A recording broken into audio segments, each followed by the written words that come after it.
Welcome back, Bears fans, to the CHGO Bears Podcast. What is going on? It is a sunny side summer Friday here at CHGO, and I could not be more excited to be here with you to talk some Chicago Bears football. Will DeWitt, Nicholas Moreano. It's a CHGO Audible Day. Nick, what's up, man? Yeah, that's what I was trying to get out here on the tweet. Audible Day, OG Bears Bros Day. It's a great Friday, and like you said, sunny side Friday, so we end the work week off right. Well, that's what we usually do, and a lot of Bears talk lined up in today's show, and I can't wait to get into all of it. I am very excited, like I said here at the top. I see that photo behind you of you and Steph. You want to do a birthday shout-out to kind of start things off right? I do, yeah. So it's my girlfriend's 27th birthday today. We're going to hang out after today's show, and, you know, she's not watching right now. She's getting ready to go get her nails done, but just want to say that I love you, and we'll hang out later.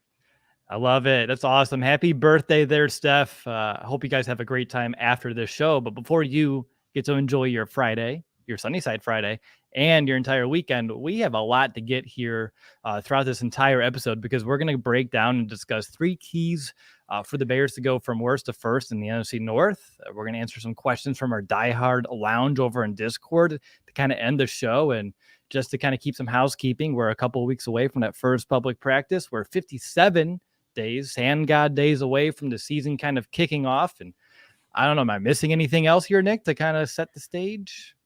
No, I mean, things are starting to creep up on us a little bit here, Will, and I'm looking forward to it, man. Like, there's been a lot of talk, and obviously we are contributing to the Bears talk, but in a good way. But I think we just need to see actual practices, games eventually be played, so we can kind of get off this off-season talk, the speculation talk of the football season, and into some actual things that are going on. So I'm looking forward to it. Absolutely. And I love this comment here from Logan. You know, it's hard to come up with football content in July and giving us some credit here. Appreciate you having us kind of join you for your drive home. And like you said there, Logan, definitely give this video some likes, some thumbs up as we kind of go throughout it. But Nick, training camp, it's almost here.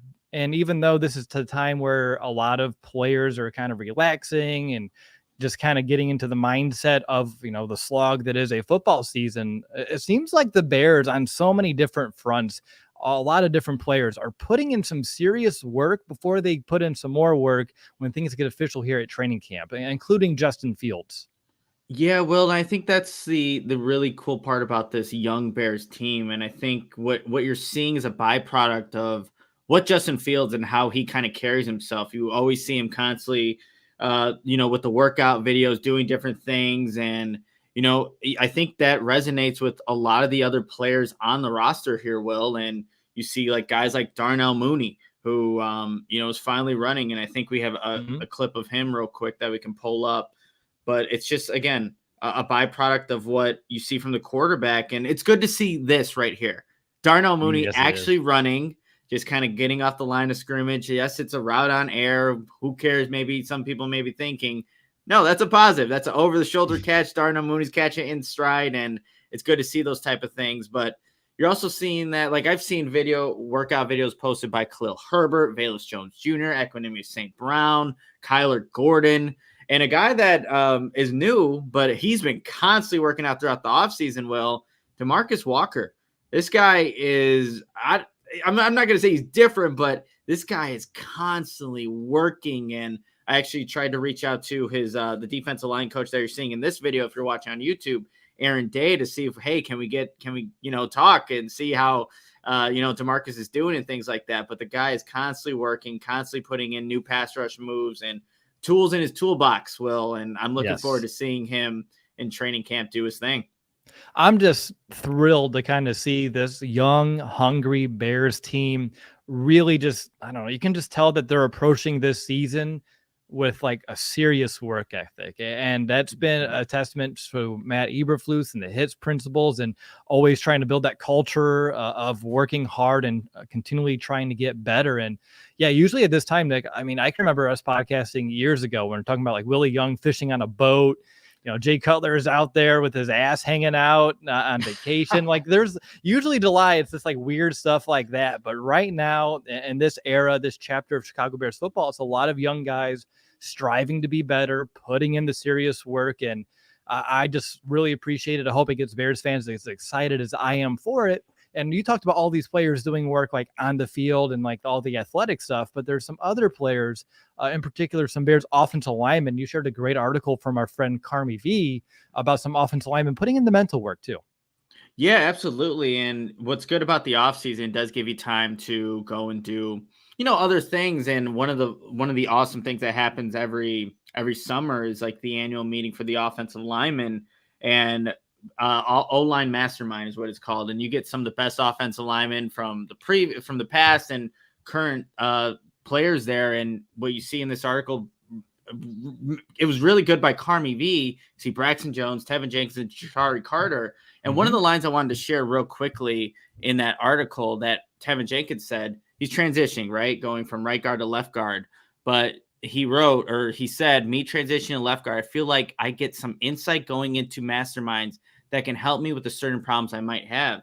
So whatever those problems may be, just having the foresight, let me go to this masterminds, event where all the best offensive linemen are, and just kind of learn from everybody that's going on there, and bringing a guy like, Braxton Jones along as well. I think that's really good for not only Justin Fields as offensive line are looking to get better, but just for himself in the future. He's going to a different position. There's going to be obstacles he's going to face. So I really like that mindset that you're seeing from a lot of these Bears players this offseason.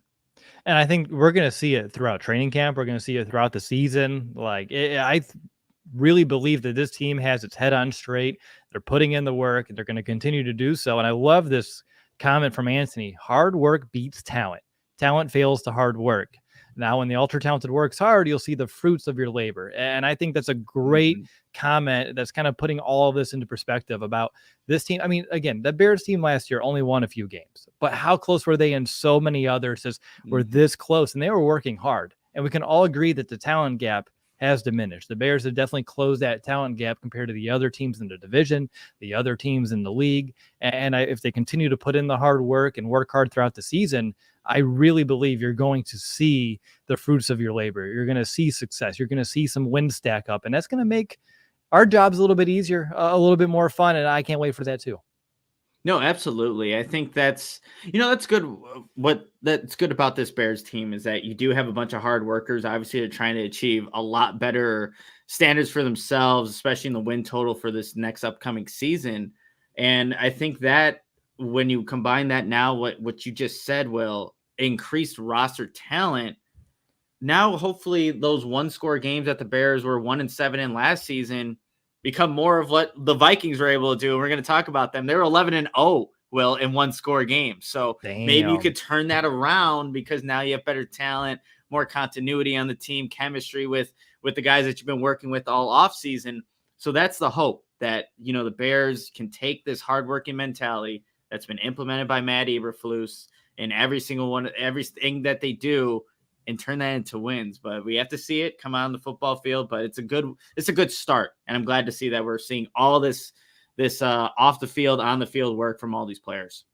Exactly. I don't think there's anything else to say about this other than, again, I personally just, I appreciate it, but also it just gets me excited about what potentially to come. I can't recall seeing a team so dedicated, especially such a young team so dedicated here in Chicago, and it's going to be a lot of fun to see how it all pans out. But Nick, the meat and potatoes of today's episode is highlighting 3 X factors, 3 keys that the Bears can kind of lean on, or reasons why they can go from worst, I was going to say in the division, but really the NFL, all the way to first here in the NFC North. And I mean, when you and I were talking about it this morning, preparing for this show, it was a decent list, and we wanted to prune it down to the 3 big ones, which I was excited that we had a bigger list, by the way. But let's get into our 3 X factors and reasons why the Bears can flip the script and run the table here in the North. And we'll go from 3 to 1. We've been doing some of these count up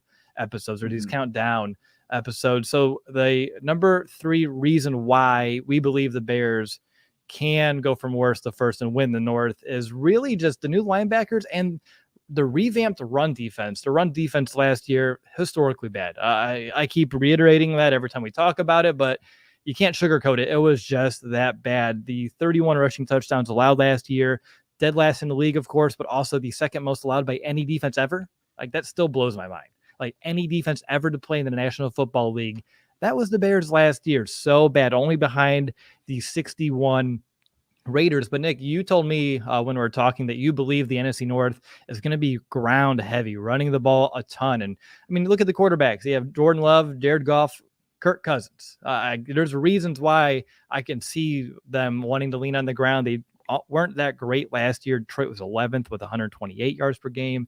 Green Bay, middle of the pack, 15th at 124. And Minnesota was all the way down at 29th at 95.7 yards per game on the ground. But why do you believe this run defense and these new linebackers are a huge proponent as to why the Bears can flip the script here? Well, when you mention the 31 touchdowns they gave up last season, that's a big reason why they ended up 3-14. And, I've just been watching just some game tape lately, and it's extraordinary how big these rushing lanes were for some of these teams that the Bears are facing.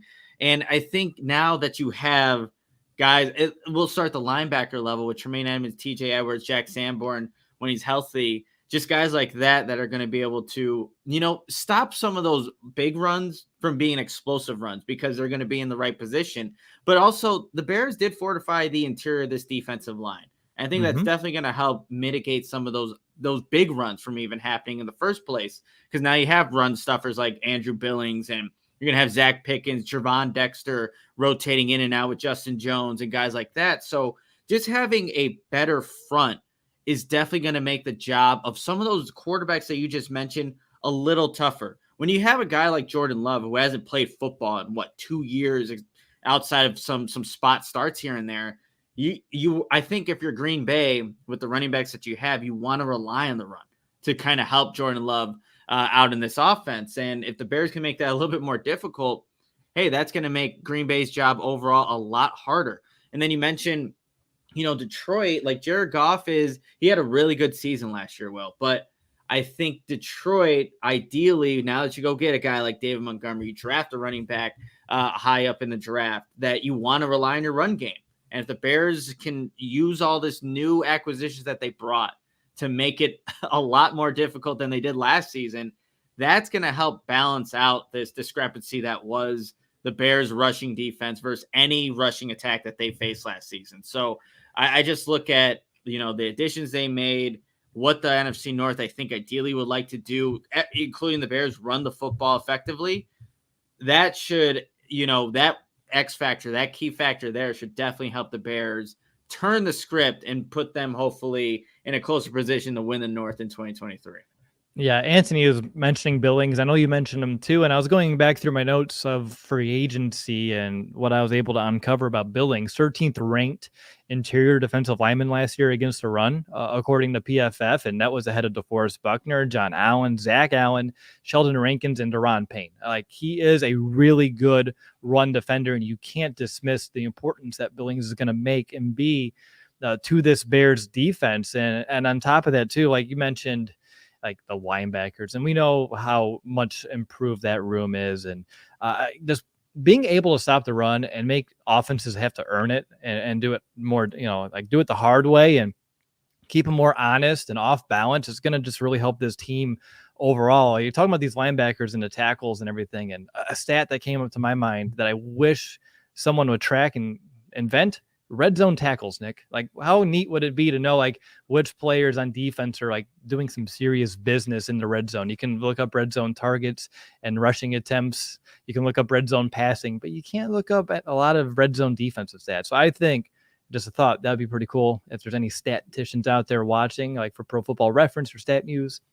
I just gave you an awesome assignment there, but I just think this run defense, like you said, it's going to really just help this team. It's improved. And on top of that, again, how easy was it for teams to pass against this Bears offense? How many, third and short, second and shorts were offenses facing because they could run so easily on first down, pick it up so easily on third down too. There's just no resistance whatsoever. I think it's just, clear as day why, and it makes a lot of sense too when you look around the North in terms of those running back rooms. I mean, A.J. Dillon over there in Green Bay with Aaron Jones, they've been a thorn in our side for years, but I think that may change, Nick. I think so, Will. And I think the thing is too, if you're Alan Williams last year, you're ready to call it whatever your defensive call is, and it's first down. Like when you're in an opposing offense, you can literally do anything on this Bears defense. Like there's nothing that scares you on the defensive side that will, change your play call, change your mind, make you hesitant calling a certain play, because you can pick it up on the ground and through the air, like you were just mentioning. And just with having more continuity in this defense, we'll get to see, I think, a little bit more of what Alan Williams is capable as a defensive play caller now that he has more talent. But like, again, it's just making things difficult. I think a big thing too, what the NFL is all about is like trying to mitigate space or open space now. And I think the Bears have guys that can go sideline to sideline, can actually make tackles in the open field to limit the space that offenses are trying to create.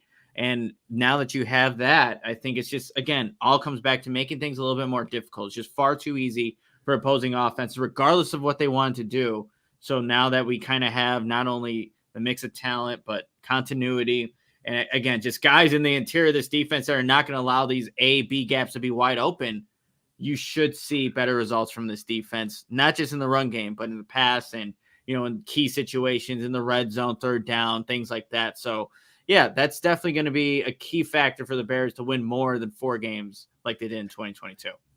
Between Edwards and Edmonds themselves, since 2021, combined over 500 tackles. That's insane. Like just those two guys. And now obviously the share will be a little bit different here since they're on the same team, but it just shows what they're capable of, both of them. And then Sanborn, we are 57 days away from the season. He was averaging 9 tackles per game in that really hot stretch before that injury too. So all 3 linebackers on the field, assuming Sanborn wins the starting job, which that's where I'm leaning right now, but we have a whole training camp to figure that out. It just feels like it's going to be good. And Nick, would it be fair to, well, as we're talking about run defense, discuss like the second year jump in growth from Jaquan Brisker, who was a big part of run support, and now Kyler Gordon, who's going to be primarily playing that slot corner position. Like you have to be able to help in run support there too, because even though you're in your sub package, offenses are still going to run on you. And we saw Kyler Gordon get his, nose dirty a little bit last year. So I think those two guys will have a sneaky, effect on that run defense being resurged too. No, it's a really good point, Will. I just wrote an article about Jaquan Brisker, and the Bears love to play him in the box near the line of scrimmage, and that's going to be a big part of the Bears being better at stopping the run. And Jaquan Brisker did, I think, a good job of, one, just staying on his feet when he was in the box and being in position to make tackles, but he also he was second in the league among rookie DBs in missed tackles. So just being better in knowing the proper angles you need to take, how to tackle people, not leaving your feet, is definitely going to help this Bears defense. But that's a really good point, because Kyler Gordon also said being in the nickel, it allows him to get more in run support. So those 2 DBs, although I think most people don't look at them as being contributors, they definitely are for this Bears defense. And so when you have athletic guys like that can move in space, like I said, limiting space for opposing offenses, that's definitely going to help. And I saw in the chat, or our private chat here, I gave the Bears 4 wins. Sorry, it was 3, but it's going to be more than 3 this upcoming season. So let's that's always to be, you got to be hopeful about that. There's all those 1-score games. I understand. It happens. So close. No cigar. All right, let's go ahead and we'll call it for there. We'll do a quick break, and then on the flip side of this break, we're going to dive right on into that second reason why the Bears can win the North. Before we get there, I want to let you know about Pins and Aces, the official golf apparel partner of ALLCITY and CHGO. And, we love our Pins and Aces gear and get tons of compliments both on and off the course. They're a family-owned golf and apparel business, and they make really some just sick gear, amazing polos. There's some really nice hats, golf bags. And then they have that favorite beer sleeve. It's an innovative product that allows you to store 7 beers right inside of your golf bag and keeps drinks cold for the entire round. And with the heat that I'm feeling right now at home, it's like 92 degrees already outside. If I was going out golfing here this afternoon, you better believe I would need that sleeve to keep those drinks cold. And I know it would because it's a great quality product. So check out pinsandaces.com and use code CHGO to receive 15% off your first order and get free shipping. That's pinsandaces.com. And I got to tell everybody about Goose Island. As you guys know, CHGO is supported by the Goose Island Beer Company, Chicago's beer. since 1988. The beer roster, you guys, it's stacked. It's an elite roster right now. You have the Goose IPA, 6-time medal winner at the Great American Beer Fest, always in style, citrus aroma, bold hop finish. Tropical Beer Hug is the one I've been going to lately. Dry hopped Imperial IPA, 9.9% alcohol. That's dangerously easy to drink. Oh yeah, well, and you got the full pocket pills, everyday beer, what the brewers are drinking. And right now, you can grab an ultra fresh brewery exclusive beers at Goose Island's original brew house on Clybourne Avenue in Lincoln Park, or from their tap room on Fulton Street in Westtown. And like I said earlier, Goose Island Beer Company, Chicago's beer. All right. This is Will DeWitt, Nicholas Moreano on the CHGO Bears Podcast. We are here giving you 3 reasons, 3 keys, 3 X factors why we believe the Chicago Bears can go from worst to first and win the NFC North here in the 2023 season. And it's time to get into X factor number 2, and that's going to be Ryan Poles' roster revamp. That's right. I was going for some of those. What is it? Is it alliteration? When it's an R anyway, my wife would be upstairs and banging on the floor if I got it wrong as an English teacher. But Nick, and there's a comment earlier, and I'm sorry I didn't catch the name, but I got excited because I knew we were going to talk about this, about like, when's the last time you can look at a Bears team from like one year to the next and just talk about like the upgrades that we saw, like this to total, like anywhere you look, offense, defense, this team has been upgraded. And I have a huge list of like key additions like TJ Edwards, Tremaine Edmonds, DeMarcus Walker, DJ Moore. I don't know why he's 4th on this list. He probably should have been 1. Nate Davis, Andrew Billings, Deonta Foreman, Darnell Wright, Zach Pickens, Trevon Dexter, Tyreek Stevenson, Tyler Scott, Robert Tunyon. You can go on and on, Nick. This team has had a serious upgraded talent. And I think we talked about it at the top, kind of alluded to it. This added talent with that hard work and dedication and that mindset of the hits philosophy, man, I think it's going to be a big reason why the Bears are much more competitive this season.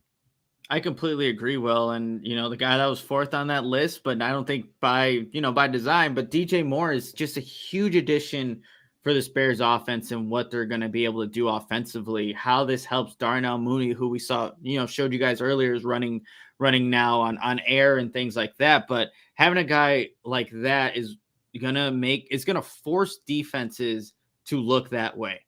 And that is going to open up things for guys like Cole Kmet, who had, a career year in terms of touchdowns. Guys like Chase Claypool, who we expect to do more, and now that he's with his 2nd year at the Bears. So I think just those additions, like a guy like DJ Moore impacts so much offensively. A area of the field that Justin Fields was really good at last year was just targeting that 10 to 19 yard window in the middle of the field. DJ Moore excels in that area of the field. Well, you don't think that Luke Getsy is going to see that and put that more into the offense, where let's have DJ Moore run these dig routes at 10 to 19, where where our quarterback excels at throwing in the middle of the field. That's going to be a part of this offense and keep the offense out there, moving the chains, and then eventually leading to points. And again, that's one guy. That's one guy. One key addition for the Bears offense. They didn't have that. Well, once Darnell Mooney went down, when you're relying on Equanimous St. Brown, Dante Pettis, Velus Jones Jr. his rookie season, it's not an ideal situation for anybody. But now you have a true number 1 wide receiver, and that makes a lot of difference. We've seen in the past with other quarterbacks going into year 3. What's to say that Justin Fields can't do the same thing? Like we need to see it, but he's a huge reason why I think the Bears are going to be far more improved just on the offensive side of the ball. Yeah, it's excellent. I love the point you made about more strength and field strengths kind of blending together and meeting at that perfect match point, which is like a sneaky underrated reason why this dynamic duo probably will be a tremendous success this season. And I chose my words carefully, and I was still very, optimistic there. I just want to make sure I point that out. But I mean, that's just, like you said, that's just one guy, and the offensive line with the addition of Nate Davis and Darnell Wright. So like you clean up this offensive line, you move some guys around, and obviously we have a couple of weeks until we see how that actually looks like on the football field. And once the pads come on, they'll get even probably even a better look. But if it does work out as the Bears are envisioning, like Justin Fields' jobs gets a little bit easier with the addition of playmakers and protection. That's a win-win. And we talked about like talent, right? And every year, Nick, like we've been doing this a very long time. And we talk about draft classes, we talk about free agency classes. There's been years when like you're kind of, and last year is probably a great example where you're really reaching and stretching to find reasons why these players can be difference makers here and be leaps and bounds better than we saw, where they previously were or coming into the league. And this year's different. Like I really like, you look at all these players, whether it's Edwards and Edmonds, Moore, they're like legitimate football players and legitimate big time guys in this league. And that's different. Like we saw that I remember 2018 when he brought in Robinson and Gabriel and drafted Miller. Just looking at one position group specifically, like that was a big revamp for a year. But yeah, it's just different to actually have real tangible talent that you don't have to stretch for and look through like, stats to like scour and find the one thing they're good at. Like these are like dudes, and the Bears having a new group of dudes and with that new attitude here, again, huge reason why they can be good this year. Yeah, and I just want to continue touching on like the offensive line real quick. Well, sure. Fields was sacked 55 times last year. It's not on the offensive line. That's also on, a young quarterback and Fields to do his part. But like if we're saying maybe the Bears offensive line, which was probably bottom 5 last season, if we're looking at it just collectively as a unit, is now maybe even halfway. Let's put them even just at 16. I know that's where Warren Sharp, ranked the offensive lines. And if he's there, I would have to go and look at the stats, but how many times drives just stall once you get a sack? And the Bears had 55 of those last season. I don't know what number that cuts down to now with this new offensive line. We got to see it come together, but just having that is going to be huge for this Bears offense, especially the passing offense where Justin Fields can now feel a little bit more comfortable when he drops back. Like I said, I've been kind of watching film here and there on different games, and Braxton Jones is getting moved back. He's losing, his position just in his pass block, his stance, and, giving up pressure. You see it on the interior, you see it on all sides, and Fields is forced to move outside the pocket. Having more comfortability with being in this offense for the second year now, that's going to be big, Will. And I think just the newness on the offensive line is really going to help this passing game and this offense stay on track. Too many times last season, you got behind the chains, a big sack of -8 yards. Once that happens, like the Bears didn't have the roster or a quarterback that felt comfortable in a new offense to get past that a lot of times, unless Fields was escaping the pocket, going for those explosive runs. So just the offensive line in general, what they did there is a big reason why to be optimistic and why we're putting this at number 2 right now for an X factor for the Bears to be in a better spot than they were last season. I mean, I think cutting down the sacks to around 30 would be huge. That seemed to be middle of the pack last year in the league. And like you said, 16 was the number you threw out there, and they do just stall. And luckily, the one thing I will say is that even if these sack numbers will go down. I'm not going to say if they do. They're going down. If they don't go down, we got some serious problems. So we're going to say they're going down. Even when those sacks occur, this offense is built to overcome that much better than they were a year ago too. So you eliminate those and long situations. You eliminate how many times you're playing behind the sticks. But in those situations, which it does happen because it's inevitable, it's football, and they're not going to be a perfect offense, they're going to be better built to overcome those and then sustain that drive and then end up scoring more points this season on top of it. So really, it's like a win-win when you look at it through that lens. And again, you're just talking offensive line, and like, what about running back? Like, that's a deep ass group. Like, it is like from top to bottom, as we talk about every Friday here lately. It's like, who are you going to hand it off to? There's just so many guys there. Roshan Johnson, Khalil Herbert, Foreman. Like, that's the 3-headed monster right there. And we talk about Homer. We have Kahari Blasingame there. So many players. And then Tunyon, who you mentioned, actually having a second tight end to not just help Cole Kmet, but also help Justin Fields by having another bigger body target in the red zone. I guess another player that's not getting enough love too, maybe PJ Walker, having a backup that not only kind of fits the bill a little bit more with what this offense is kind of built around, right? Like last year with Simeon, like, yeah, you're changing this offense because the quarterback skill set is completely different when you're out there. But if Walker has to play for a stint, Like the offense doesn't have to change its strategies. He already has chemistry with DJ Moore. So there's reasons why like even his presence should help the Bears too. No, that's a really good point there, Will, because look, Fields' playing style, like we say that the sack numbers are going to go down. They should, but his playing style does put him in a position to maybe take more sacks and unfortunately get susceptible to injury too. So you want to have a good backup like you do in PJ Walker. And the most important player that he knows best is DJ Moore. So that's always a plus if you have to see them at some point this season. But like Robert Tonyan, it can't be overlooked. Like the Bears literally didn't have another tight end opposite of Cole Kmet that they can actually put out there is like, you could be a receiving threat. Exactly. Griffin, I can't even name some of the tight ends that were there last year. Ryan Griffin, James O'Shaughnessy, and then you had Wesco Chase for a Allen, hot minute. Yeah, who's on the practice. So look, Robert Tonyan has actually done things in this league. He knows what this offense is about and could be a good complementary piece to Cole Kmet. So there's a lot to look at, even if you're a Lions fan, Vikings fan, Packers fan, looking at this Bears team. Like there are a lot of reasons why you can see the Bears trending in the right direction. I think you're being a little naive if you're just overlooking everything, because they're like we've been talking about, there's more talent on this roster. The coaching staff is literally plug and play from last year. Continuity. You got to be naive if you're just overlooking all of that.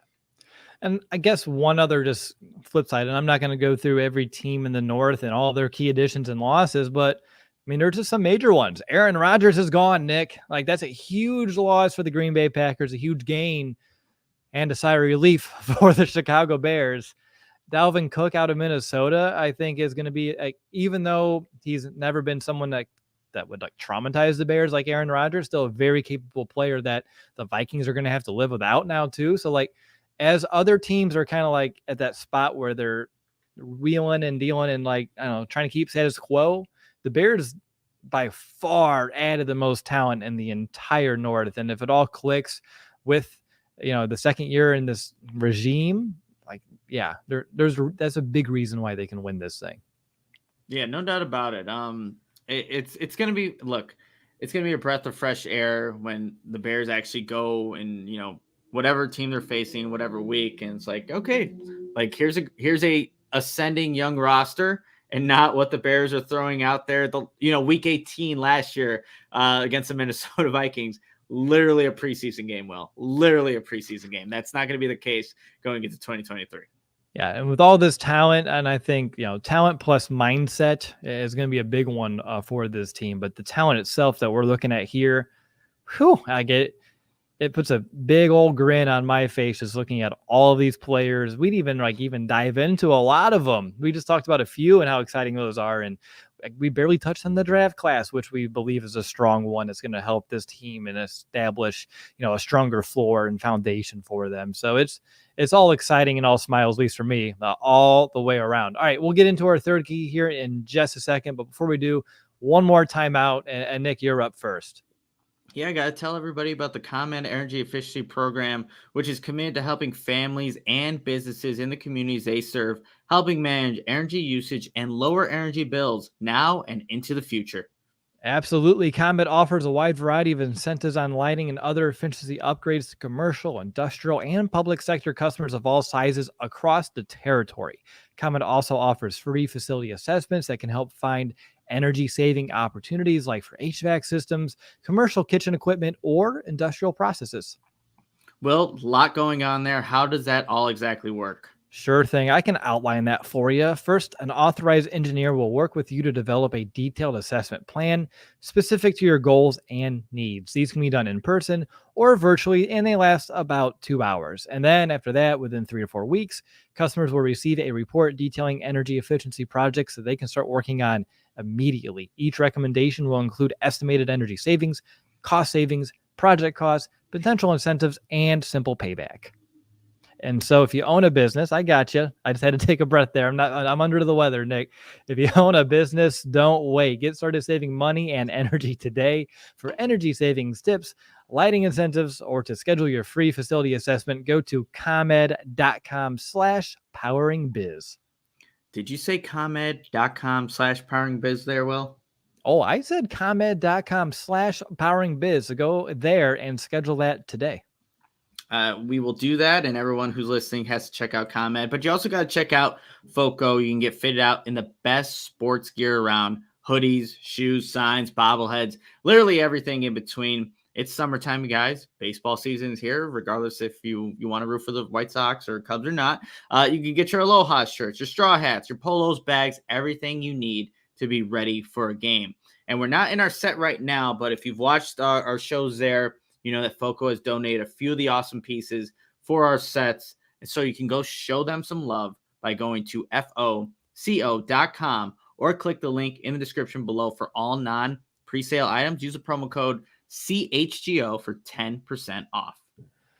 Awesome sauce, Nick. Let's get back into it, and let's get into our last X Factor key for the Bears to make this leap from worst to first. And that, man, no surprise here. It all goes back to number one, Justin Fields making an all caps and even bigger leap this season. And I think we did a good job actually throughout the entire episode explaining why we're expecting a leap, whether it be the addition of DJ Moore, whether it be the revamped offensive line, whether it be Justin in the system, or going all the way back to the top of the episode of the dude's just putting in the work. And I think his attitude, his approach, and just how professional he conducts himself, and all the effort that he's putting in to really master this offense, connect with his guys on this team, it's all going to pay dividends, Nick. It's all going to do it. Yeah, it's huge for what Ryan Poles did to put Justin Fields in a position to succeed in year 3 now, Will. And I think Justin Fields gets a bad rep for what has obviously happened in the past, what he was incapable of doing. And look, there's some of it that is on him. No doubt about that. We're not going to tell you that Justin Fields is a perfect quarterback. He obviously has things he needs to work on. But now he does have weapons around him. He does have the same offensive coordinator from last season. He knows the offense. And it's going to be, I think, a night and day difference when you see him in the passing game. Because it just seemed like at times last season, Will, where whether receivers weren't getting open, when you're looking at the progression, hey, Dante Pettis didn't beat, the number one corner. No, duh. It's a third or fourth wide receiver. But now you have DJ Moore there, and you have Darnell Mooney coming back and Chase Claypool.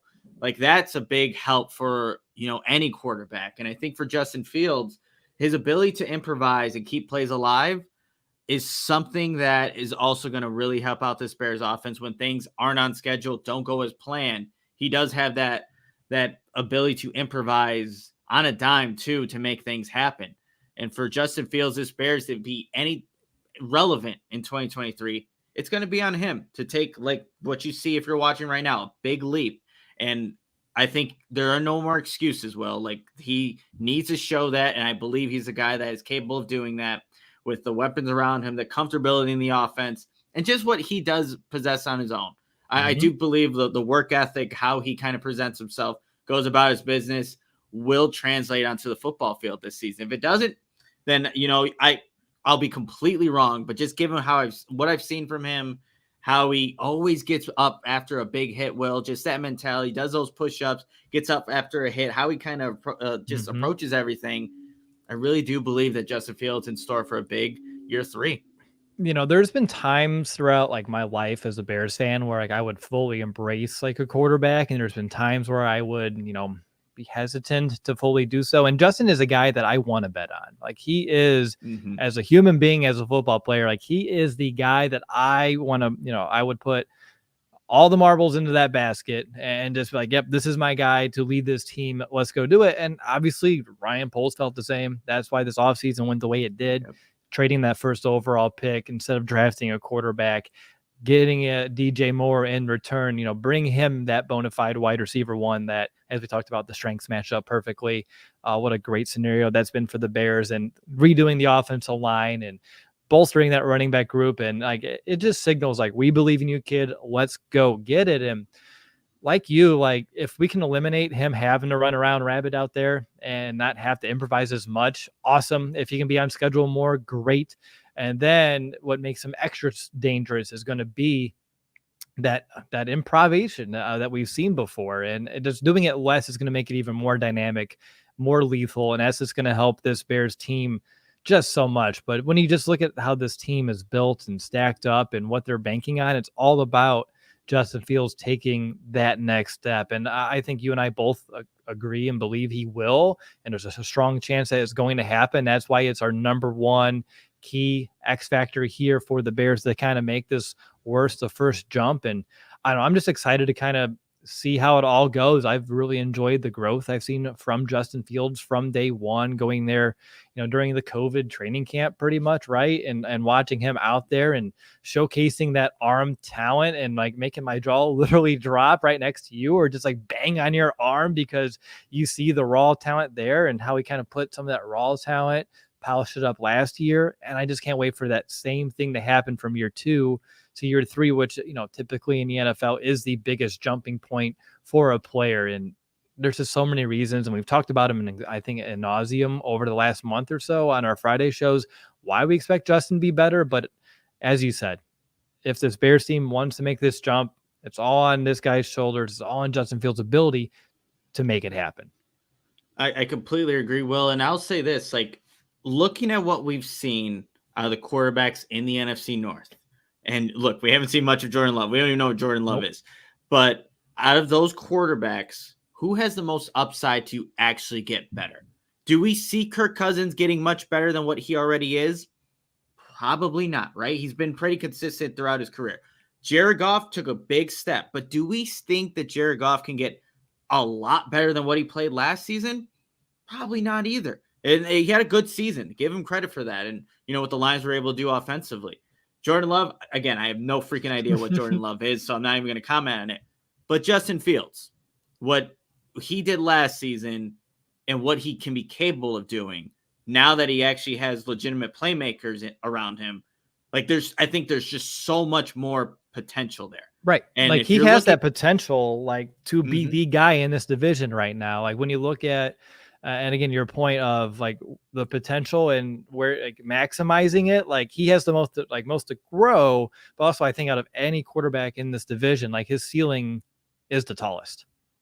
Exactly. And look, Matt Nagy puts a good comment here. Cousins threw for 4,500 plus yards and 29 touchdowns. How much better does he have to get? That's true, but what did the first round exit against Daniel Jones and the Giants, right? So when it mattered most, it just didn't happen for the Vikings. But I think that for Justin Fields, like, there's so much more to see from him.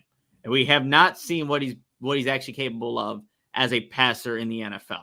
And once we see that combined with his ability to run, watch out. Just watch out, NFL. And I do truly believe that, it will come together. We'll see a more realistic version of what Justin Fields is. Even though he was lighting up the league on the ground, he's definitely capable of doing the same thing through the air. Awesome. I don't think there's anything more to add. Everyone knows how important Justin Fields is to this Bears team and his, why he's so important to the Bears' success or failure this season. And Nick, you asked our diehards over in our Diehard Lounge and our Discord channel, hey, do you have some questions for Will and I for this show? So I'd like to dedicate some time here before I wrap things up to kind of answer and discuss those questions. Lawrence, do your magic, man. All right, so we got the first one. You got it, Nick. Take it. No, you take it. See, I can't see you. It gets awkward. I know. We got our guy Gary Ross. What will it take for Tyson Beijing to pass Peterman on the depth chart? Love talking about the bottom end of the quarterback roster. But here's what I mean. Look, if that's to happen, it's got to be like the dominoes are all in the right direction for Tyson Beijing. He's got one ball out. He did it at Shepherd University, right? Broke all the records there. And the thing is, with like these third, fourth string quarterbacks, they have such limited opportunities in training camp, Will. Like those guys are going to be splitting reps, and Nathan Peterman's probably going to get more than Beijing, I would think, especially early on.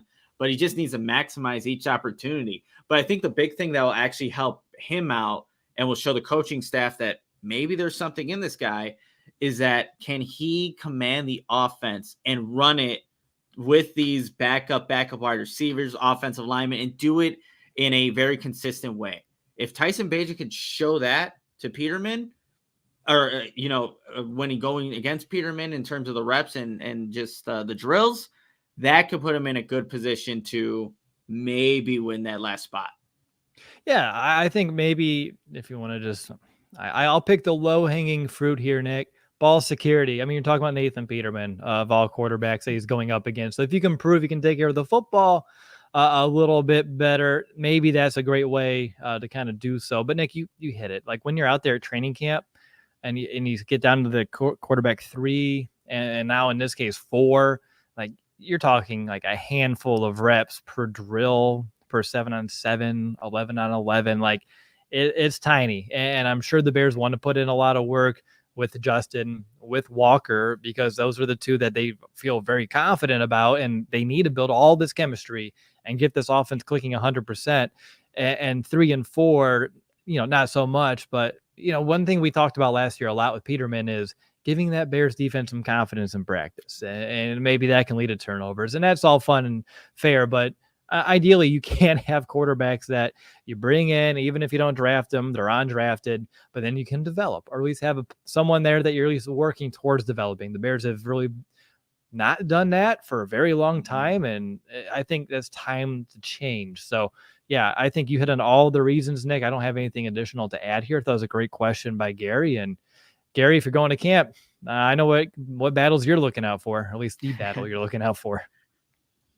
All right, let's get to the next question. This one's from David. Which undrafted free agent do you think will have the training camp? There's always a guy like that, Nick, that always tends to pop off and camp and get, all the fans behind him. And I know this year may be more difficult than others, but what about a kicking battle? What about Andre Schmidt? Like, can that be the one? Like, why not? We talked about Santos and missing all those extra points a couple of weeks ago. And I mean, you have a Vernon Hills native here who was born in Lake Forest, and Andre Schmidt, and now he's literally coming home. Maybe he was a Bear by birthright, but I mean, he hit 81% of kicks inside 40.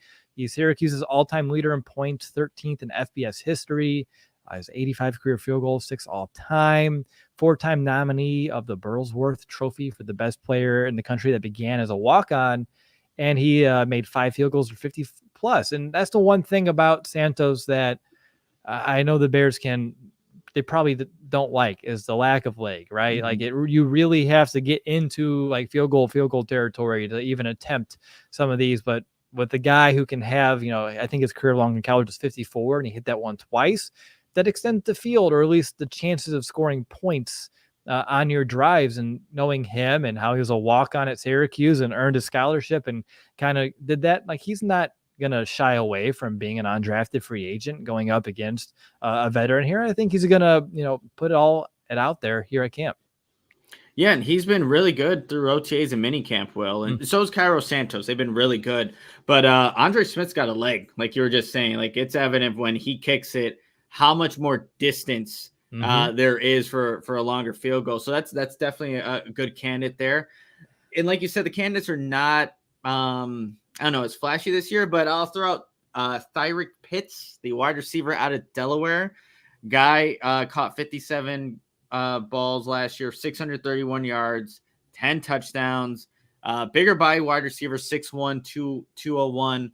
But I think for him, what's going to help to maybe see the potential that he has is that if Tyson Beijing is going off and throwing him the pass, throwing him opportunities with that third string. So I would say let it rip if you're Tyson, or if you're Beijing, and if you're Pitts, like go out there, make plays. He's going to try to win with his size. So I think that's going to be something that you see, happen with the third stringers, and you just got to make the most out of those opportunities. Another guy, and look, it's going to be tough for any of these offensive linemen to really stand out. But and we've actually talked about him before, and I'm trying Gabriel Oy. I think that's how you pronounce his name. Oy. Again, if he shows that nastiness, like that's what he's kind of known for at Pittsburgh. But again, it's just kind of tough, Will, that to kind of, I guess, stand out. But if you're getting into a fight at training camp, or showing like that, driving someone into the ground, even though you're not supposed to, that also makes you stand out in a way. And of course, you're doing your assignments and blocking effectively. That'll help too. But yeah, not a lot of the best names or the best candidates for this year around, but who's going to be that next Jack Sanborn? that's the hopefully what the Bears are trying to find. Absolutely. All right, Nick, you take the next question. Yeah, here we go from Austin, who looks like they're sliding down the depth chart, specifically looking at the running back and edge position. So right now, I think if you're looking at running back, it's an obvious one would be like a guy like Treston Ebner. Yep. I didn't think Travis Homer had the best OTA minicamp when just kind of seeing what he was doing. But again, the running backs really haven't shown everything that they're capable of doing. They haven't obviously been in pads or anything like that. But I would think those two guys have obviously slid down. Roshan Johnson is climbing up slowly. You have Khalil Herbert, Deontay Foreman right now. But no one slid down too much at this point in OTA's mini camp, but I think that can change obviously when the pads do come on. And then really at the edge position, I haven't seen a lot of Dominique Robinson right now. DeMarcus Walker is definitely moving up the depth chart and just where he's at and what he's capable of doing, that versatility inside out, but not too much there. Terrell Lewis, I think, is another guy that a lot of people liked. He had the good practice against Darnell Wright. But those two positions specifically, training camp is going to be the best indication of who's really moving up or down this depth chart. Yeah, just looking at this entire team, the only position I see like people sliding down would be corner. Like Kendall Vildor, if he makes the team, will be sliding down compared to like, practically being a starter here for the team the last couple of years. That's the one that I see at least on defense. And if I switch up to offense, not so much.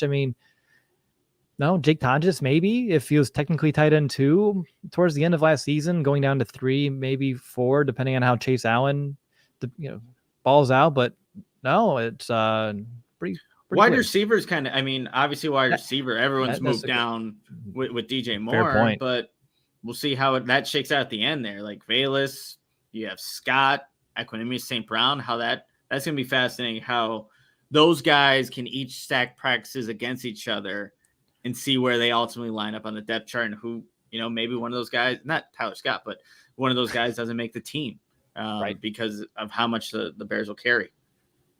All right. Do we have others? Yeah, I thought we had another one at least. Which rookies will make the biggest special teams impact? I think this is a really good question here, Nick. Who is the first player? Just give me one that comes to mind. Roshan Johnson comes to mind. Well, because he literally played all over the special teams unit at Texas, and it seems like the Bears would like to have him do the same thing for the Bears, and when he earns the respect of the coaching staff, which I think he's already done that, but slightly moves up this depth chart, maybe you'll see less of that on special teams, but it's a guy that can literally play anywhere. So Roshan Johnson's the guy that definitely first name that comes to mind for me. What about Noah Soul? I feel like he has special teams written. Not a slight. I do think he can battle for the Sam Backer spot. I want to be honest with that too. But he just, with his athleticism and his nastiness and his ability to just track the football, go get it. I just feel like he can become one of those core special teamers here for the Chicago Bears, not just as a rookie, but really for, the next couple of years, unless he really develops and becomes a pivotal part of the Chicago Bears defense. I'm not going to say it's impossible.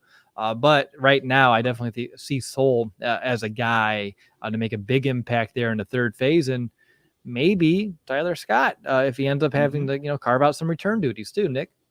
Yeah, no, two good names. And I know historically from Matt Eberflus, those linebackers, especially the guys that are not technically the starters, have always been key contributors on special teams. So Noah Sewell, definitely a good name there. All right, one final question here for us on this Friday. Scale 1 to 10. This is from Jason. Scale 1 to 10. How worried are you that somehow Love will be better than Fields next year? How worried? Like one being. Look, I just don't. I don't see that, Will. Like, to be completely honest. Look, if it does happen, putting the if, look, that's a credit to Matt LaFleur, what they're able to do with that offense to make Jordan Love feel comfortable, establishing the run game and having him look like a comfortable quarterback. But like I said earlier in the show, no excuse for Justin Fields. He has the talent around him to show what he's capable of doing in this league as a full-on quarterback. So Yeah, I'm not really confident that Jordan Love's going to outshine Justin Fields, but it will be interesting because we'll get to see it week 1 at Soldier Field, those two guys squaring off against each other. So hopefully Justin Fields on the better end of the overall game, but also the stats wise as well. And it's interesting because we'll see him week 1, which hopefully the Bears cause a lot of havoc, and it's not a great debut for him in this new era for Green Bay. But then we also see him the final week of the season. And so after all of that collective work and potential growth, we'll get to see how much Love has, I guess, grown into his role there at quarterback for Green Bay. So I think that'll just be interesting to see him, first things first, and then after the fact and after an entire season and where it all kind of, pans out. But I think that does it, Nick. We can keep this episode just under an hour. I know that's rare these days, and I'm happy to do so. I needed to honestly take some more Dayquil to kind of get through the rest of my Friday here. It's when you live life with babies, Nick, and you'll get there soon. And Lauren's going to test in the back end. Like, you take care of someone to get sick, you tend to get it, not too soon after the fact. But not great. No, getting sick in July is definitely not something I'm used to. It's a little bit new, but it's okay. I thought, regardless, my energy level is good. You guys can tell me after the fact, but yay, we did it. I appreciate it very much. Nick, any final thoughts before we sign off? No, thank you for everyone for hanging out on this Friday. Always love doing these shows, but yeah, I'm going to go celebrate girlfriend's 27th birthday. So thank you again for hanging out, and we'll see you next week. Then Lawrence is doing maybe there's a yes, ring. I have the pinky. Oh yeah, that's what it was, pinky, Nick. pinky.